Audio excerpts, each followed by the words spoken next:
Bueno, Hisham, inshallah vamos a pasar directamente al monto que tenemos preparado, que es una serie de preguntas que hemos preparado para ti, inshallah, y esperemos que sean didácticas, sencillas, para que la gente comprenda algunas cuestiones que realmente suelen equivocarse, suelen fallar y no tienen muy claras respecto al mes sagrado de Ramadán y a la mecánica del ayuno. Si te parece, procedemos con ello. Inshallah. Bismillah. Hisham, primero nos gustaría que nos hablaras de el momento en el que rompemos el ayuno. El musulmán, al escuchar el adán del Maghrib, inshallah, rompe el ayuno, puede comenzar a comer, a beber, las demás actividades que Allah hace lícitas. ¿Existe alguna dua especial, una súplica especial para este momento? Por supuesto. Bismillah, walhamdulillah, wassalatu wassalamu ala rasulillah, amma ba'd. Es parte de la sunna, de la tradición de nuestro querido profeta Muhammad sallallahu alayhi wa sallam, que el musulmán, cuando llegue la hora de la ruptura del ayuno, diga una súplica.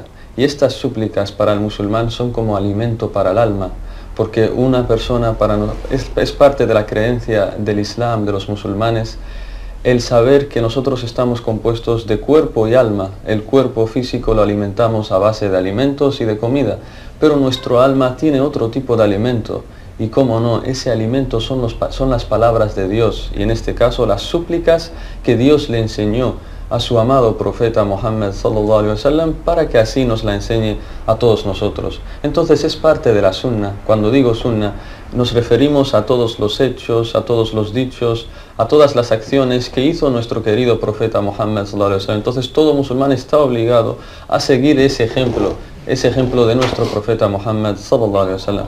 Por tanto, yendo al grano, es parte de la sunna que el musulmán, cuando llegue la hora de la ruptura del ayuno, diga la siguiente súplica en árabe. En árabe es ذهب الظمأ وابتلت العروق وثبت الأجر إن شاء الله. Traducido al español significa: la sed ha desaparecido, las venas se han mojado y con el permiso de Allah hemos obtenido la recompensa, es decir, por haber ayunado este día. Esto es lo que se dice en cuanto a la súplica para la ruptura del ayuno. Se mencionan otras súplicas, pero son débiles, tal como Allahumma laka sumtu wa ala rizqika aftartu. Esto es un hadith que se conoce en las ciencias del hadith como mursal, y el mursal es un tipo de hadices débiles, es decir, es un dicho que se atribuye al profeta pero que no es cierto, no es correcto, porque los musulmanes, y aprovecho para decirlo, y esto es que quizás algo que no conocen incluso la comunidad cristiana, judía y los no musulmanes que convivan con nosotros aquí en la ciudad de Ceuta o en otras partes de España, si hay algo de lo que se enorgullece y se pone muy feliz la comunidad del Islam, los musulmanes, es que nosotros tenemos una ciencia que ninguna otra nación anterior a nosotros la tenía, para así saber, para así autentificar si lo que nos dijo nuestro profeta es cierto o simplemente son cuentos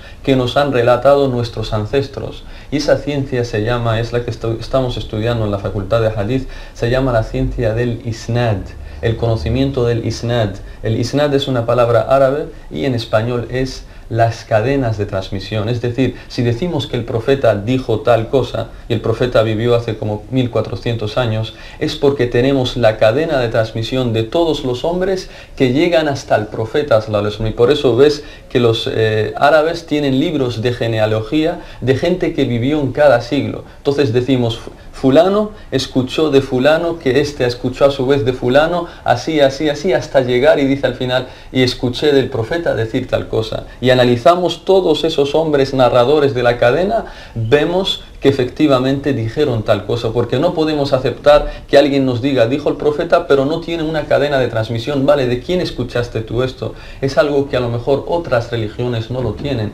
Hay una separación de tiempo, siglos, que nos dicen dijo, por ejemplo, Moisés, dijo Jesús, pero de esa persona que nos dice dijo Jesús, ¿de quién escuchó? ¿Solamente hay que creer por fe? Los musulmanes, aparte de creer en Allah, tenemos que tener también la convicción 100% exacta de que efectivamente esas palabras salieron de la boca del profeta Muhammad sallallahu alaihi wasallam. Esto es lo que puedo decir a modo muy resumido. Jazakallahu khairan, barakallahu fik. Hermano Isam, otra pregunta muy importante en cuanto a la ruptura del ayuno. ¿Existe algún tipo de alimento que forme parte de la sunna? Porque nosotros los musulmanes seguimos el hadith, como bien dices, del profeta alayhi salatu salam, y en un hadith auténtico el profeta alayhi salatu salam, que la paz y las bendiciones de Allah sean con él y con todos los profetas, nos dijo: alaykum bi sunnati wa sunnatul khulafa ar-rashidin al-mahdiyyin. Aferraos a mi sunna y a la sunna de los predecesores piadosos. Para seguir la sunna del profeta alayhi salatu salam, ¿existe algún tipo de alimento o bebida con el que romper el ayuno para seguir el ejemplo del profeta alayhi salatu salam?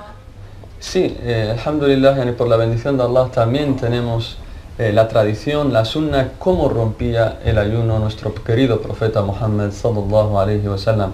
Lógicamente, cuando decimos la sunna, significa que si nosotros la hacemos, si nosotros seguimos el ejemplo del profeta Muhammad, que la paz y las bendiciones de Allah sean con él, quiere decir que tendremos mucho más recompensa de Dios. Lógicamente el musulmán puede romper el ayuno con lo que él quiera, puede traer la comida que él quiera.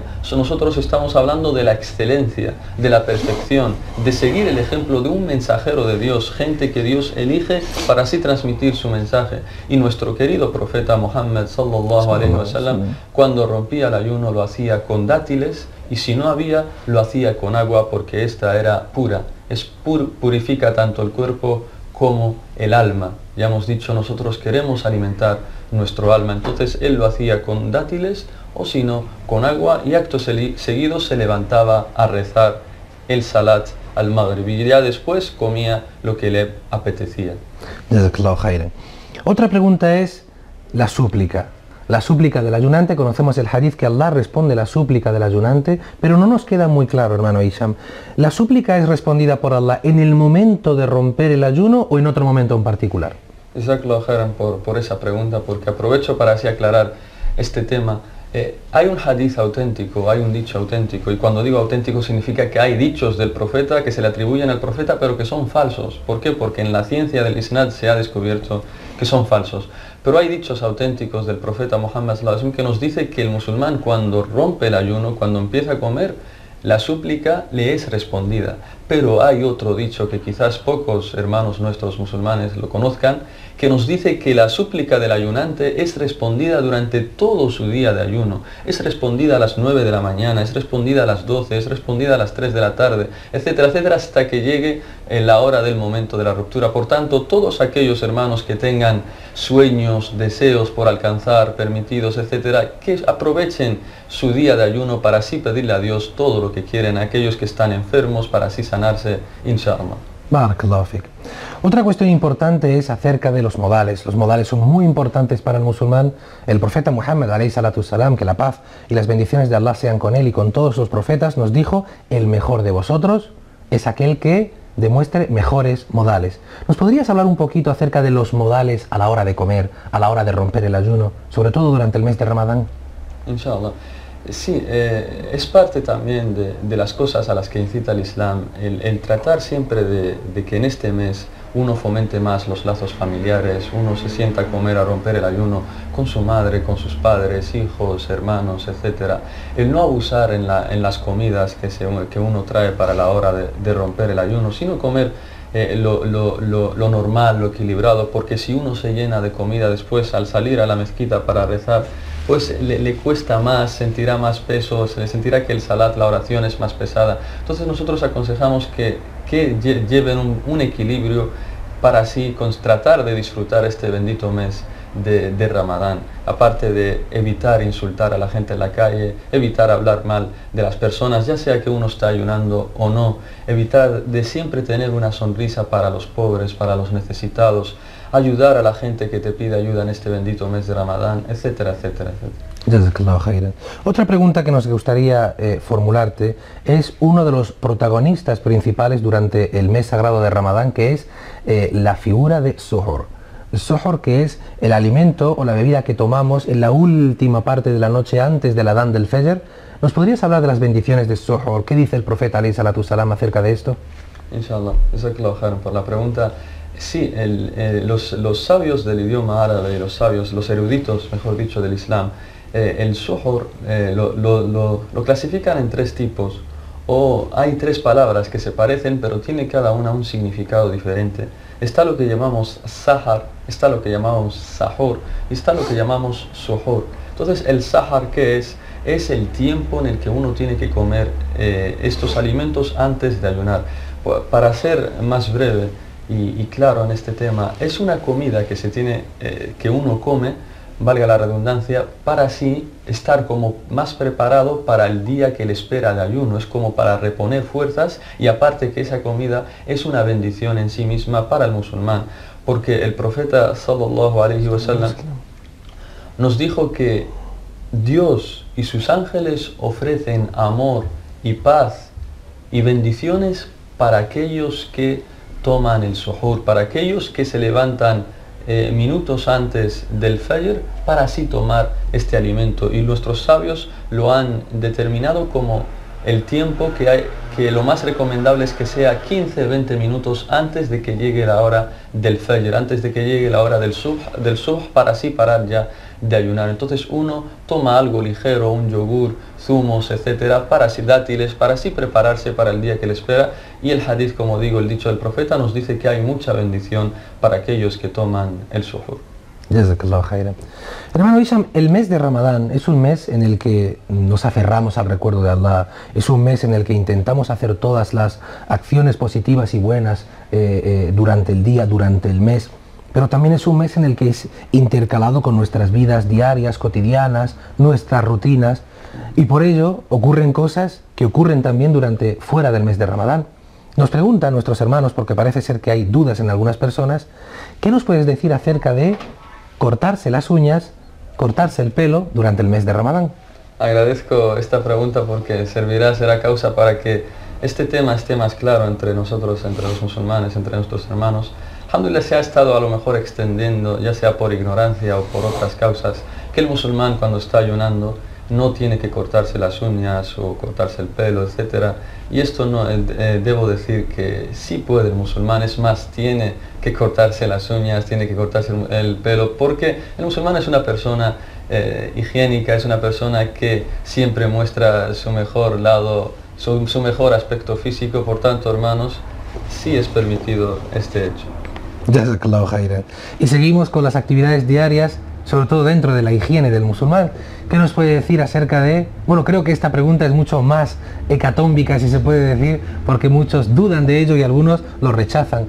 Sí, alhamdulillah, y por la bendición del Islam, tal como decía hace un momento, el musulmán siempre tiene que estar mostrar su mejor aspecto físico, alhamdulillah, a la hora de encontrarse con sus hermanos, con su esposa, etc. Y sí, estando en ayuno, el musulmán puede bañarse también, valga por si estaba también entre ellas las preguntas, puede también bañarse, y es más, tiene que bañarse, porque el musulmán siempre tiene que desprender buenos olores, etcétera, y más en este bendito mes que se encuentra con sus hermanos, que se encuentra con sus familiares, etcétera, etcétera. Muy bien, jazakallahu khair. Otra pregunta, y ya vamos terminando para concluir este pequeño capítulo, y seguiremos en otro capítulo, inshallah, con más preguntas y respuestas. La pregunta es acerca del fiqh, la jurisprudencia del musafir, del viajero. ¿Cuándo está prohibido que un viajero ayune? Jazakallahu khairan por la pregunta. Los eruditos del Islam nos dicen que el viajero, primero tenemos que tener claro a qué denominamos viaje, cuál es el viaje que nos permite acortar nuestras oraciones o que nos permite comer estando de ayuno o estando en Ramadán. Es toda aquella distancia a la que nosotros podamos llamar viaje, todo aquello que nosotros le podemos llamar en la tradición, en la costumbre de las personas como viaje. Ese viaje nos permite acortar las oraciones y nos permite romper el ayuno, comer en Ramadán. Por tanto, si yo voy solo al centro de la ciudad, no digo he viajado al centro, pero si digo he viajado a Madrid, entonces ya ese viaje ya sí nos permite acortar. Las oraciones son flexibilidades que Dios le da a los musulmanes para así que puedan ejercer sus labores diarias en esos viajes y facilitarles los actos de adoración, y por eso las oraciones que eran de 4 pasan a ser de 2, se acortan a 2. Y si estaba en ayuno, puede romper el ayuno. Pero hoy en día, con los medios de transporte tan avanzados que hay, ya sea el avión, el barco, etcétera, el coche, porque antiguamente lo hacían, viajaban en camello o andando o en caballo, etcétera.